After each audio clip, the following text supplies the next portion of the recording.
Welcome back to the second part of the tutorial session on placing structural columns or walls in the architectural drawing. In the last tutorial, we look at how a general arrangement drawing should look like, and it was shown that the general arrangement consists of a general arrangement plan, section lines which is depicted section line which is drawn on the general arrangement plan and depicted as a section drawing, and also a column schedule table. In this tutorial session, we are going to look at placing structural columns in the architectural model. But before I do that, I would like to talk about the concept of sizing and positioning structural columns and wall in the structural model. The sizing and position of structural columns or walls in the structural model is very crucial because this these vertical supporting elements are a major part of the entire structure, and if not properly sized or positioned, it can lead to building collapse when these elements are undersized. I will share my experience with you. I learned from the senior engineer that the structural columns or walls are the second most important structural member after the foundation.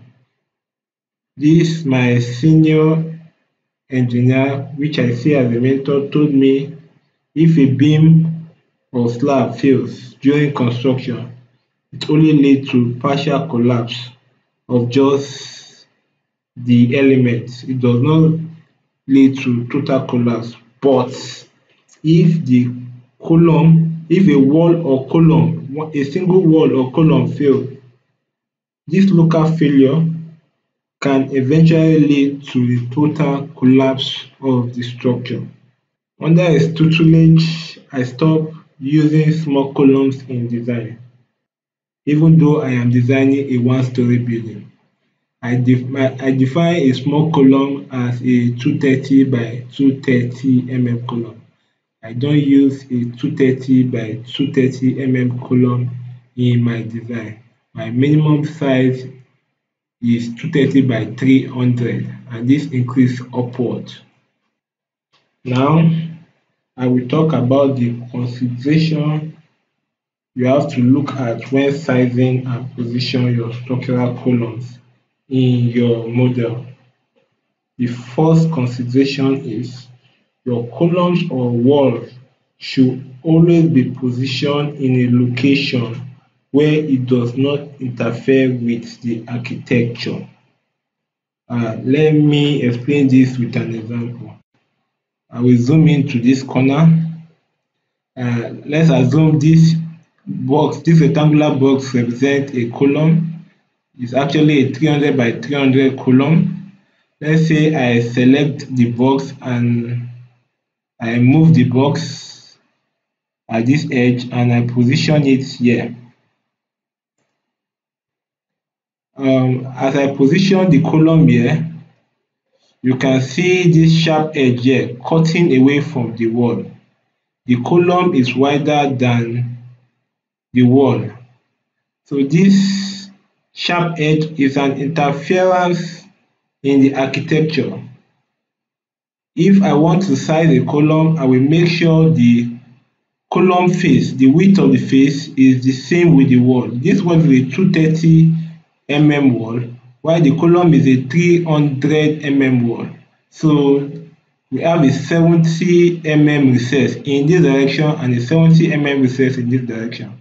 That is why me personally, I always use a 230 by say 300 column. or a 230 by 400, 230 by 500 to make sure my column flows with the wall and does not interfere with the architecture. It's supposed to look something like this. If I should move this, you can see now it's supposed to look like this. This is what your this is the ideal position of your column. The column is supposed to flow with the architecture and is not supposed to interfere with the architecture. Also, if I choose to move this column and position it maybe somewhere at the center of the HOD zone, you have already messed up the architecture. Your column should be hidden along the block wall.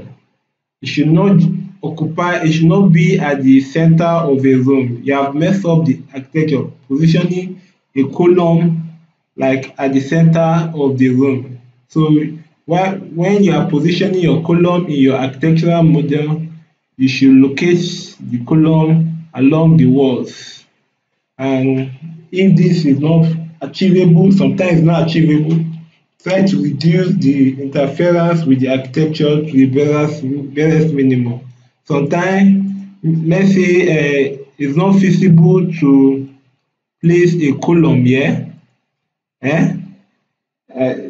so I might have to, the only solution might be to move this column to this point. It interferes with the architecture, but it's at the corner and nobody might notice the column at this position. But putting the column at this position entirely spoils the architecture. We should try to reduce the interference of the column on the architecture. Also, your column can never be located at door areas and at window area. Let me move this column again. Moving this column and placing it here is wrong. Your column cannot pass through the window area. Also, your column cannot pass through the door area. How will you put a column at the door? So when positioning your column, you should know where to place your column and where not to place your column. Your column should not interfere with the architecture. Your column cannot be placed at door areas, can be placed at windows area. The best location, the column should be embedded in the non-low partition walls. Now I will delete all these columns I have placed in the drawing. I've deleted them. I will move to the second consideration you should consider when sizing and placing column in your architectural model. The second consideration is that the dimension of columns or wall I normally use in design starts from 230 by 300. The minimum is 230 by 300. I increase it like that: 230 by 300, 230 by 400, 230 by 500, etc., etc. The size selection increase in this order. You should know that all my column selection has 230 dimension in common. If I had used 300, if I had used 300 by 300 column in my design, this column will interfere with my architecture as shown here in my previous explanation. The third consideration is that when placing structural wall on your architectural drawing, you must specify two intersection points, unlike the structural column that can be placed using one axis of intersection. In my tutorial 1, I showed you that we are going to have structural wall along grid A. So you should specify two axes of intersection for the structural work because Line 18 structural software that we plan to use for structural analysis and design requires two axes of intersection for the specification of structural work in the structural software model. I will explain using this analogy. I will draw three lines, an horizontal line and a vertical line and two vertical lines. So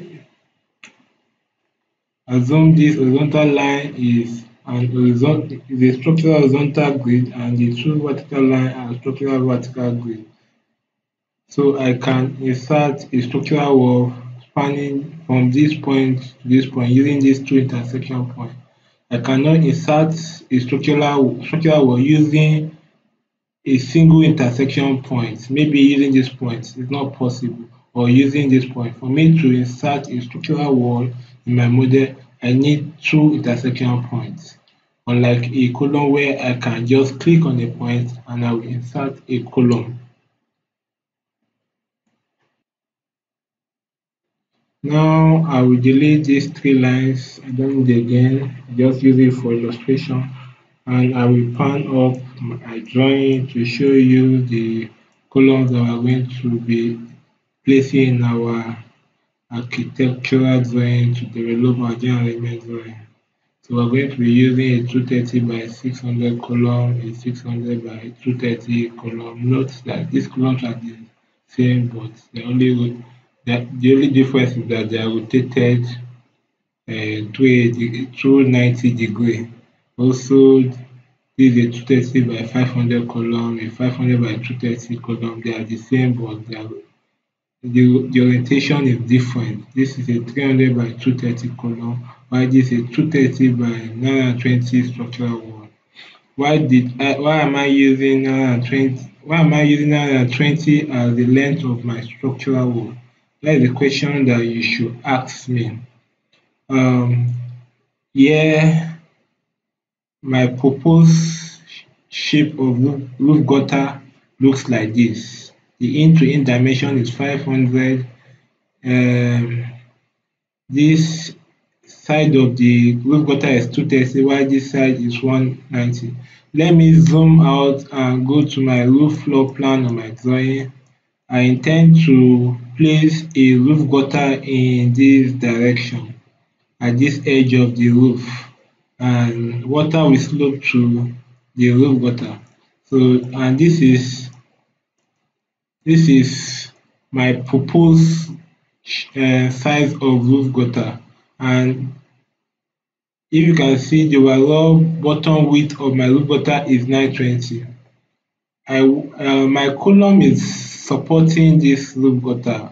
My structural wall is supporting this roof gutter, and I want my structural wall to span throughout the full width of the roof gutter, and the full width of the roof gutter is 920. That's why I'm using a 920 long structural wall. So these are the walls I'm going to use. These are the walls I'm going to be placing in my architectural drawing. So before placing the walls in my architectural drawing, I want to change the color of all these rectangular box to red. I don't like the black color. I will right click, go to property, change the line color here to red. I want my column to be red, so I will use match property to apply the red property to all the other to the other to the other columns and walls. So I didn't apply to this. I will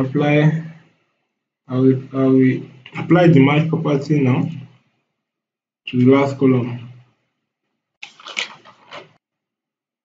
I will conclude the placing of the structural column and wall in the architectural drawing in our next tutorial section. Have a nice day.